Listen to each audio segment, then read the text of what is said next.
పాకిస్తాన్ మాజీ ప్రధాని ఇమ్రాన్ ఖాన్ని గద్దె దించడానికి అక్కడ కూడా జంజీ పేరుతోనే ఉద్యమాలు చేయించింది సైన్యం. అక్కడ ఏదైతే షాబాజ్ షరీఫ్ ప్రభుత్వం అధికారంలోకి రావడానికి అదే కారణమైంది.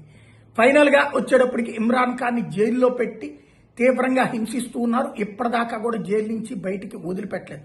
గతంలో ఉన్నటువంటి నవాజ్ షరీఫ్ అయినా లేకపోతే ముషారఫ్ అయినా ఇట్లాంటి వాళ్ళందరూ కూడా ఏదో ఒకటి మీడియేటర్షిప్ చేసుకుని ఆ దేశం వదిలేసి వేరే దేశాలకు వెళ్ళి లండన్లో స్థిరపడిపోయి ఆ తర్వాత మళ్ళీ పరిస్థితి బాగున్నప్పుడు నవాజ్ షరీఫ్ షాబాజ్ షరీఫ్ ముందు పెట్టి కథ నడిపినటువంటి తరహాలో చేశారు. కానీ ఇమ్రాన్ ఖాన్ అట్లా తలవగ్గడానికి సిద్ధం కాలేదు, వేరే దేశం పోయి బ్రతకడానికి సిద్ధం కాలేదు, పాకిస్తాన్లోనే చావోరేవో తేల్చుకుంటానన్నాడు. కాబట్టి అక్కడ ఉన్నటువంటి అసీఫ్ మునీర్ అతన్ని రానియడు.